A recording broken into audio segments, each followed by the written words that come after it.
So let's say you have to find the values of x that produce a maximum slope of the original function. Then we have to go a little bit farther, and we're going to have to find the second derivative. But just starting here with the first derivative, y prime, it's pretty easy to imagine the graph of this function.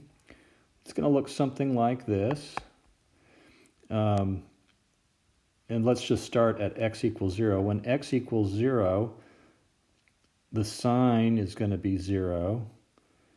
The sign of 5/4 x is going to be 0. So y prime is just going to be 1. So that's the vertical shift and y-intercept.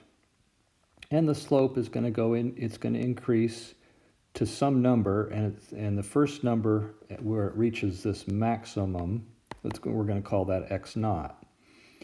Then it's going to reach a minimum at x1 and a maximum again at x2. So these are the maximums. And just looking at this, we can't immediately see the values of x naught, x1, x2. And that's where the second derivative comes in. So now we do y double prime, and that equals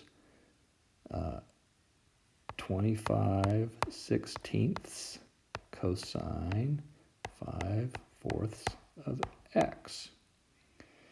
And we can sketch that.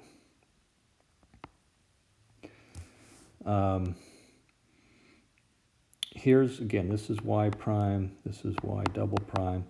Right here, for sure, y double prime is positive because the slope of y prime is positive.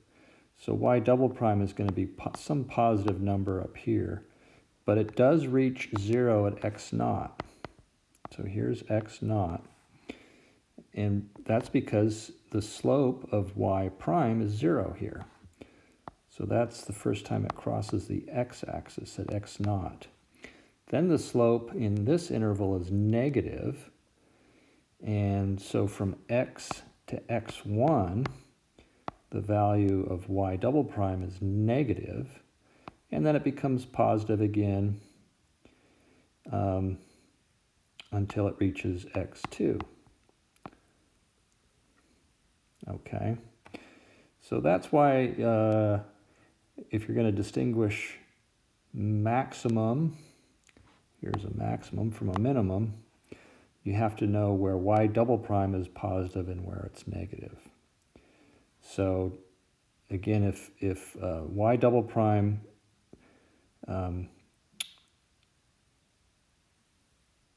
goes from positive to negative as it crosses the x-axis, that's going to correspond with a maximum of y prime.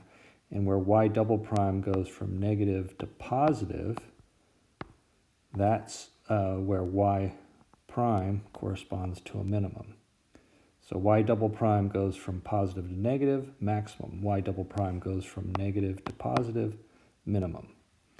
And the mechanics of actually finding those values for x is, as he showed you, let y double prime equals 0, and that's going to be the case whenever 5/4 x equals pi over 2 plus some multiple of the period,